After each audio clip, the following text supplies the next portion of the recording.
Saludos, con ustedes Lili García. Nuevamente llego a través de Be Health. En esta ocasión muy bien acompañada y para hablar sobre un tema sumamente interesante. Me acompaña el doctor José Franceschini. Bienvenido, doctor. Él lleva mucho tiempo, no solamente en la práctica, sino en los medios. Él es neurólogo, psiquiatra geriátrico, profesor y director del Departamento de Psiquiatría de la Universidad Central del Caribe y además mantenedor de su propio programa en WKQ 580. Déjame ayudarte. Todos los martes, ¿es verdad? El programa. Los jueves a las 10 de la noche. Bienvenido, doctor. Un placer tenerlo con nosotros acá en Be Health.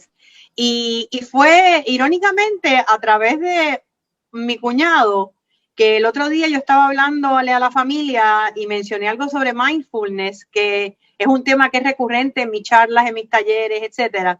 Y de repente me dice, chica, yo escucho al doctor Franceschini y él habla muchísimo de mindfulness. Sí. Y yo digo, y a él, porque uno dice siempre que uno no es profeta en su tierra, ¿no? Yo puedo hablar de mindfulness, pero no me va a escuchar en mi familia. Tiene que hablar otra persona para que de momento algo haga clic y diga, esto es algo que yo puedo utilizar en mi vida. Así que vamos a comenzar, porque la palabra está de moda y es lo que piden en las charlas corporativas, etcétera. ¿Cómo definiría usted en palabras sencillas el mindfulness? El mindfulness no es otra cosa que vivir el presente, y algo que parece sumamente sencillo, evidentemente no lo es, porque desafortunadamente los seres humanos nos hemos acostumbrado o a pensar en el pasado o a pensar en el futuro. Y cuando hablamos de vivir el presente y de estar en los pensamientos en el presente, que de nuevo parece algo relativamente sencillo, que lo es, pero inicialmente cuando uno trata de vivir el presente se nos hace un poco difícil, porque estamos acostumbrados a vivir en el pasado o a pensar en el pasado o a pensar en el futuro.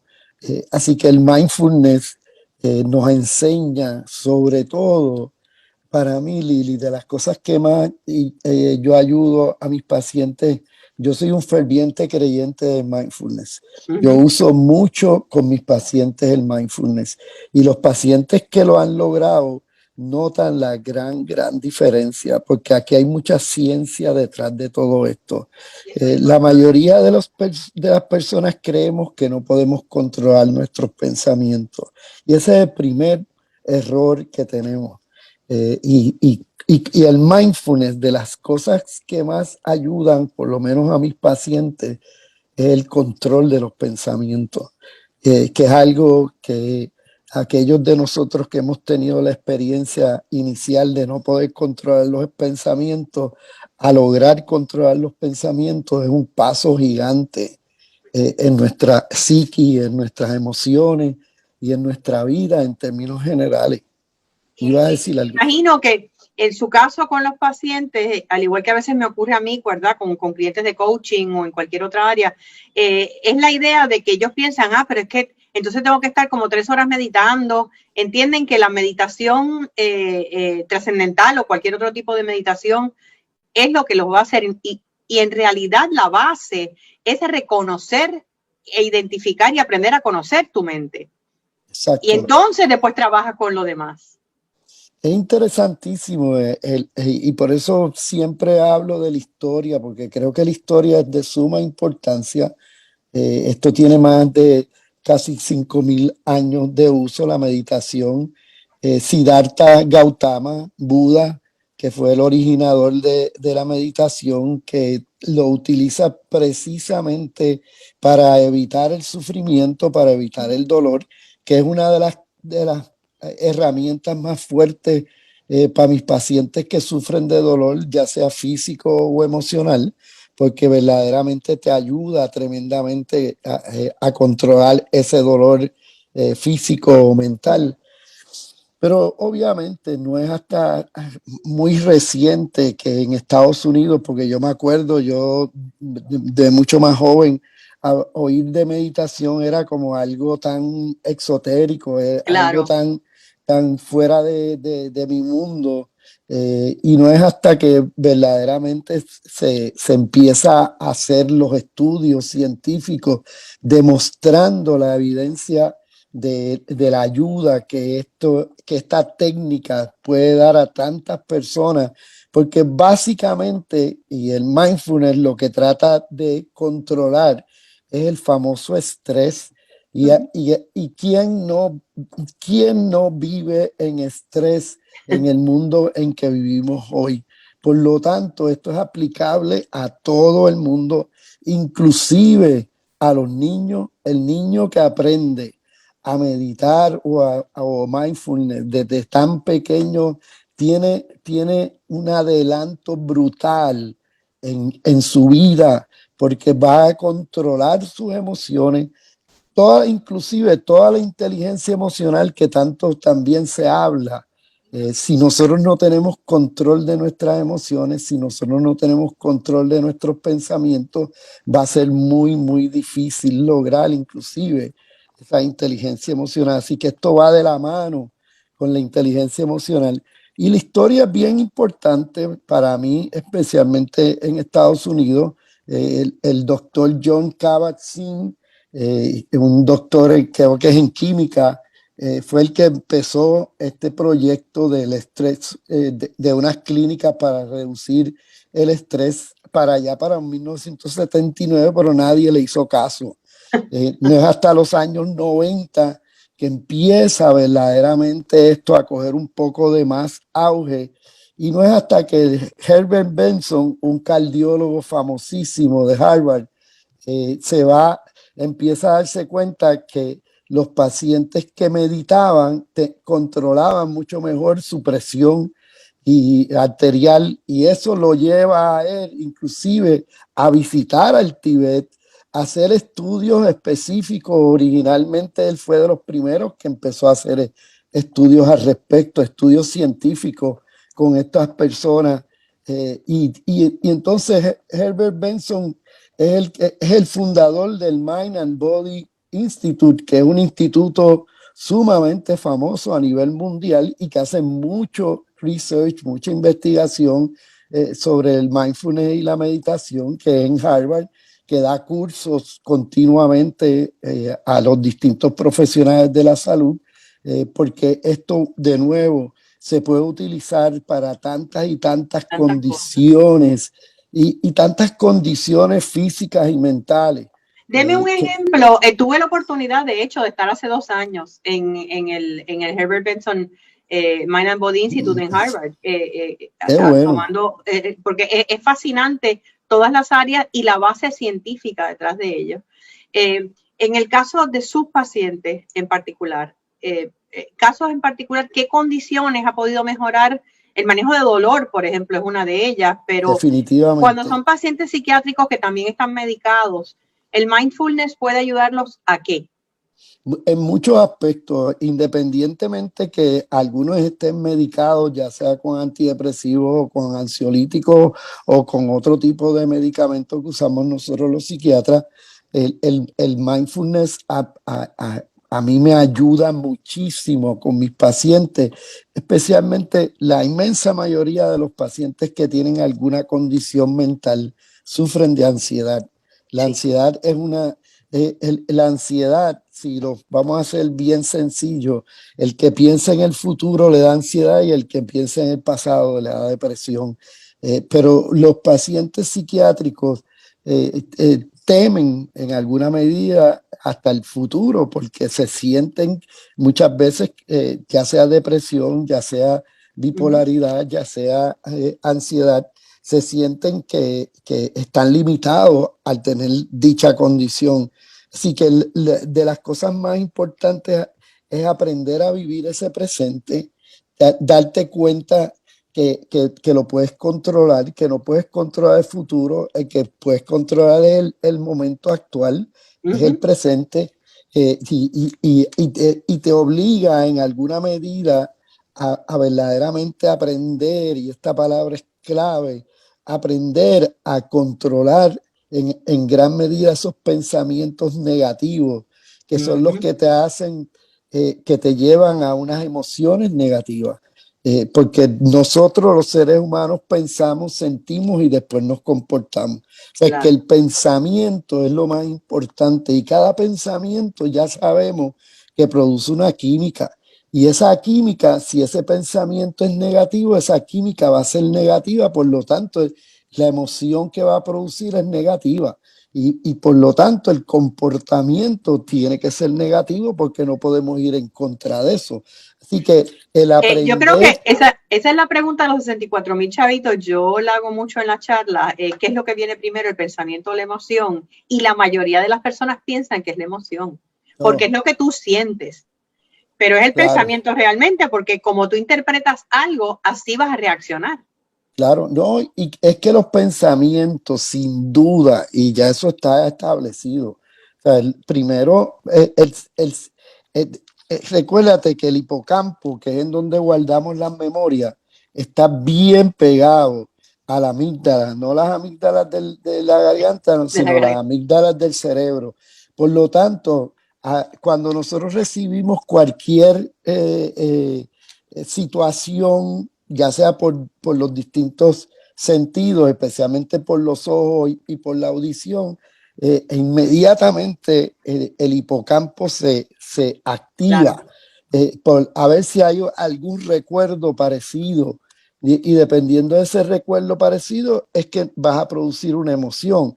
Lo que pasa es que muchas veces nuestros pensamientos, inclusive, son tan rápidos que muchas veces no nos damos ni cuenta que primero lo pensamos y después lo sentimos. Pero esa trilogía de pensamientos, sentimientos y comportamientos ya sabemos que es así. No es ni comportarte primero, ni sentir después, ni pensamiento después. No, es pensamiento, sentimiento o emoción y después el comportamiento. Por lo tanto, y se sabe que tenemos alrededor de 60,000 a 70,000 pensamientos diarios. Y lo interesante de todo esto, Lili, y público en general, es que el cerebro de los seres humanos, todos son iguales. Son tan iguales que si yo saco un cerebro, yo pongo ahí dos cerebros y se los enseño, nadie me puede decir de qué raza es, de qué género es, porque el cerebro del hombre y de la mujer son esencialmente iguales. Es la química que producen ya nuestras hormonas lo que hace que, y volvemos a la química, que claro, pensemos y que nos comportemos en alguna medida diferente, de una pero forma el, diferente. el cerebro es idéntico. Nadie me O sea, puede decir cuál es de un chino y cuál es de un ruso, cuál es de un americano, cuál es de un puertorriqueño o de un cubano o el que sea. O sea que eh, todos somos iguales. para comenzar entonces, hay otra pregunta antes que le iba a hacer. Por ejemplo, pacientes de cáncer, pacientes que tal vez de enfermedades que acaban de ser diagnosticados y están trabajando con ese proceso de la aceptación. El mindfulness puede ser una herramienta excelente también. Excelente. Es que es que es una herramienta para el que está bien y para el que está mal. ¿Sabes? No. ¿Sabes?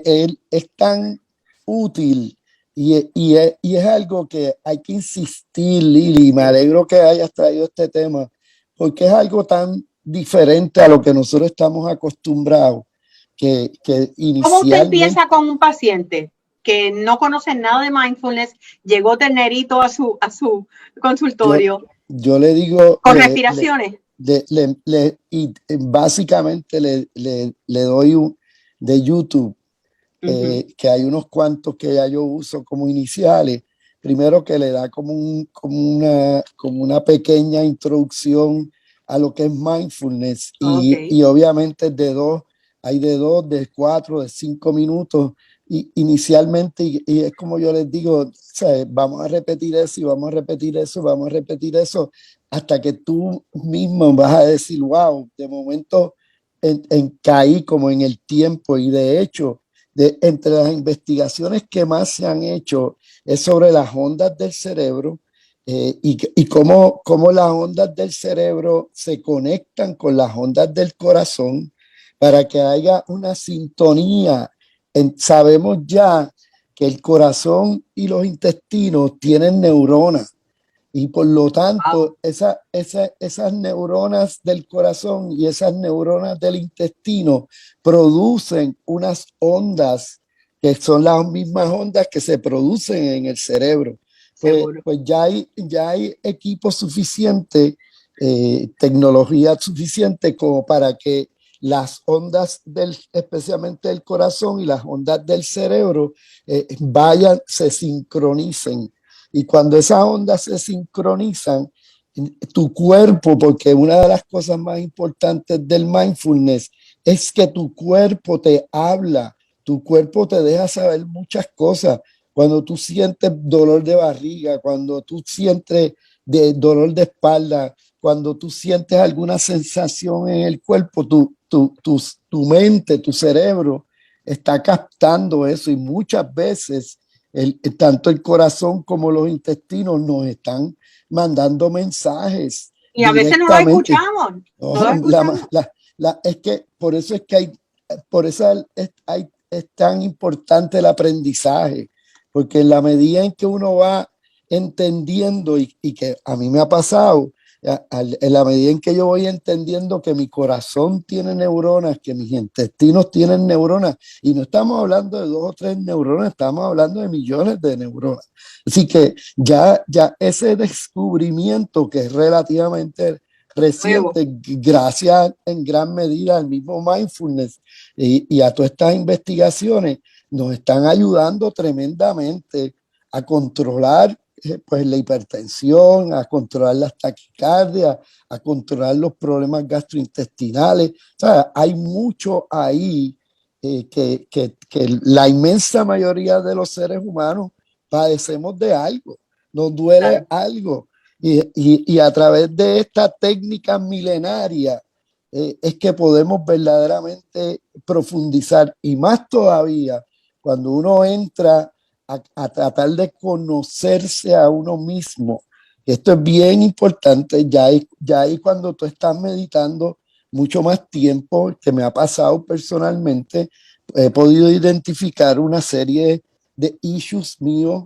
Yo soy psiquiatra, yo brego con esto todos los días, llevo muchos años, llevo más de 40 años prácticamente ejerciendo y verdaderamente, o sea, me he dado cuenta que yo tenía unos issues, digamos, con mi mamá, issues bien profundos que Wow, se manifiestan en otras relaciones interpersonales. claro. Así que, ¿sabes? Es una técnica que se puede usar para tantas y tantas cosas. Algo bien bonito que tú acabas de decir cuando un paciente se le diagnostica especialmente un cáncer terminal, ¿sabes? Pues el mindfulness te ayuda tremendamente a ese proceso que es la aceptación.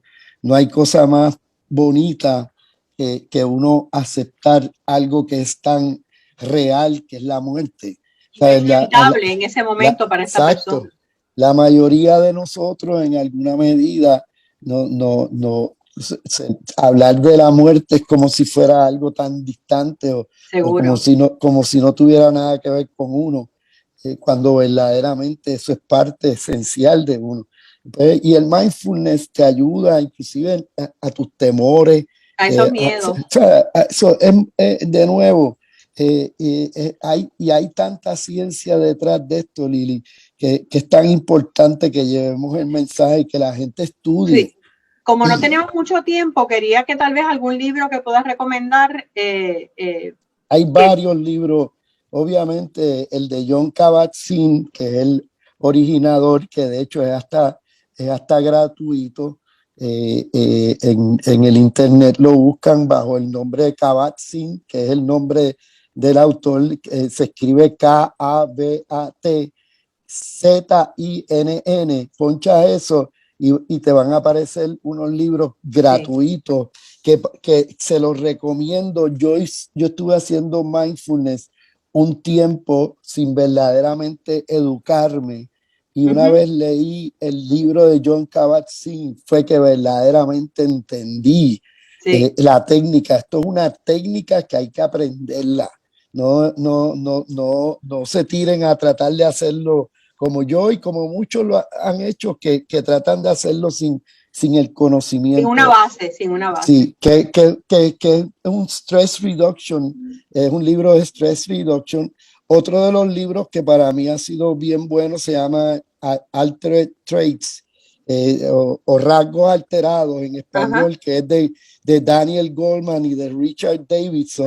Sí. Ese libro es bien, te demuestra toda la ciencia verdaderamente y cómo verdaderamente los seres humanos podemos cambiar, inclusive hasta curarnos de enfermedades como hasta el mismo cáncer, porque la meditación puede ayudar a que el sistema inmunológico aumente Fortalezca, claro. Sí. Se fortalezca. Hay otro escritor que se llama Joe Dispenza, que es un doctor en quiropráctica, pero que ha cogido mucho renombre últimamente en mindfulness, que uno de sus libros se llama Becoming Supernatural, que ya ahí él pretende que uno medite más profundamente, pero con unos objetivos, a diferencia de la meditación clásica, que es no tener ningún objetivo en la mente,